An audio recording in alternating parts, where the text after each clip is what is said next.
ಮಂತ್ರಾಲಯದ ಜಾಗವನ್ನ ನೀಡಿದ್ದು ಅಧೋನಿಯ ನವಾಬರು. ರಾಯಚೂರಿನಲ್ಲಿ ಮಾಜಿ ಸಚಿವ ಸಿಎಂ ಇಬ್ರಾಹಿಂ ಕೊಟ್ಟಂತ ಹೇಳಿಕೆ ಇದು. ಅದು ಆಂಧ್ರದಲ್ಲಿ ಹಿಂದೆ ನವಾಬರು ಅಂದ್ರೆ ಈಗಿನ ಆಂಧ್ರದಲ್ಲಿ ಅವರು ಆಡಳಿತ ನಡೆಸ್ತಾ ಇದ್ದಂತ ಸಂದರ್ಭದಲ್ಲಿ ಪುರಾಣ ಇದೆ ಆ ವಿಚಾರ. ಈಗ ಯಾಕೆ ಪ್ರಸ್ತಾಪ ಆಯಿತು? ವಕ್ಫ್ದು ಅಂತ ಯಾರಾದ್ರೂ ಹೇಳಕ್ ಹೋಗಿದ್ರ? ಯಾವುದು ಮಂತ್ರಾಲಯ ಜಾಗ ಸಿಎಂ ಇಬ್ರಾಹಿಂ ಹೇಳಿದರು. ಮುಂದುವರೆದ ಭಾಗವಾಗಿ ಶೃಂಗೇರಿಯ ಶಾರದಾ ಪೀಠದ ಮೇಲೆ ಪೇಶ್ವೆಗಳು ದಾಳಿ ನಡೆಸಿದಂತ ಸಂದರ್ಭದಲ್ಲಿ ಟಿಪ್ಪು ಸುಲ್ತಾನ್ ತನ್ನ ಸೈನ್ಯವನ್ನ ಕಳಿಸಿ ಪುನಃ ಶಾರದಾ ಪೀಠವನ್ನ ಸ್ಥಾಪಿಸಿದ್ರು. ಮಂತ್ರಾಲಯ ವಕ್ಫ್ಗೆ ಸೇರಿದ್ದು ಅಂತ ನಾವೀಗ ಕೇಳೋಕೆ ಏನಾದ್ರು ಹೋಗಿದ್ರ? ರಾಘವೇಂದ್ರ ಸ್ವಾಮಿಗಳು ಮಂತ್ರಾಲಯಕ್ಕೆ ಭೇಟಿ ನೀಡಿದ್ರು.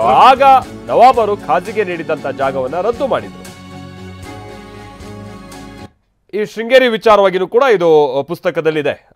ಪೀಠ ಮರುಸ್ಥಾಪನೆ ಅನ್ನೋದಕ್ಕಿಂತ ಪೇಶ್ವೆಗಳು ದಾಳಿ ನಡೆಸಿದಂತಹ ಸಂದರ್ಭದಲ್ಲಿ ಟಿಪ್ಪು ಸುಲ್ತಾನ್ ತನ್ನ ಸೈನ್ಯವನ್ನ ಹೋಗಿ ಅಲ್ಲಿ ಕಳಿಸಿ ಅದನ್ನ ರಕ್ಷಿಸ್ತಾ ಅನ್ನುವಂಥ ನಿಟ್ಟಿನಲ್ಲಿ, ಆ ದಾಳಿಯಿಂದ ರಕ್ಷಿಸ್ತಾ ಅನ್ನುವಂಥ ನಿಟ್ಟಿನಲ್ಲಿ ಕೆಲ ಪುಸ್ತಕಗಳಲ್ಲೂ ಕೂಡ ಉಲ್ಲೇಖ ಇದೆ.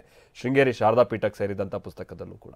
ಈಗ ಸಿಎಂ ಇಬ್ರಾಹಿಂ ಯಾಕೆ ಹೇಳ್ತಾ ಇದ್ದಾರೆ? ಈ ವಕ್ಫು ವಿವಾದದ ಬಗ್ಗೆ ಹೇಳ್ತಾ ಅವರು ಮುಂದುವರೆದ ಭಾಗವಾಗಿ ಈ ಚಿಲ್ಡ್ರೆ ಮುಂಡೆವು ಕೆಲವರು ರಾಜಕೀಯಕ್ಕೆ ಬಂದಿದ್ದಾರೆ, ನಮ್ಮ ಸಂಸ್ಕೃತಿಯನ್ನ ಹಾಳು ಮಾಡ್ತಾ ಇದ್ದಾರೆ, ಯಾರೋ ತಪ್ಪು ಮಾಡಿದ್ರು ಅಂದ್ರೆ ಮನೇನೆ ಕಿತ್ತಾಕಿದ್ರೆ ಅಂತ ಪ್ರಶ್ನೆ ಮಾಡಿದ್ದಾರೆ.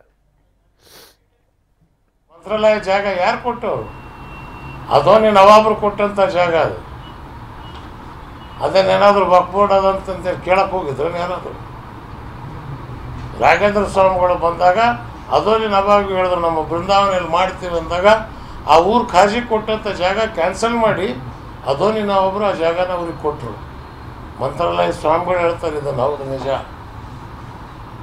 ಶೃಂಗೇರಿ ಶಾರದಾ ಪೀಠದ ಮೇಲೆ ಪೇಶ್ವೆಗಳು ದಾಳಿ ಬಂದಾಗ ಟಿಪ್ಪು ಸುಲ್ತಾನರು ಸೈನ್ಯ ಕಳಿಸಿ ಮತ್ತೆ ಪುನಃ ಶಾರದಾ ಪೀಠವನ್ನು ಸ್ಥಾಪನೆ ಮಾಡಿದರು. ಇದು ಇತಿಹಾಸ, ಇದು ನಮ್ಮ ಪರಂಪರೆ, ಇದು ನಮ್ಮ ಸಂಸ್ಕೃತಿ. ಈ ಚಿಲ್ಡ್ರೆ ಮುಂಡೆ ರಾಜಕಾರಣಿಗಳು ರಾಜಕಾರಣಕ್ಕೆ ಬಂದು ಈ ಸಂಸ್ಕೃತಿಯನ್ನು ಹಾಳು ಮಾಡ್ತಾ ಇದ್ದಾರೆ. ಈಗ ವಕ್ಫ್ ಮಂತ್ರಾಲಯ ಜಾಗ ಯಾರು ಕೊಟ್ಟವರು?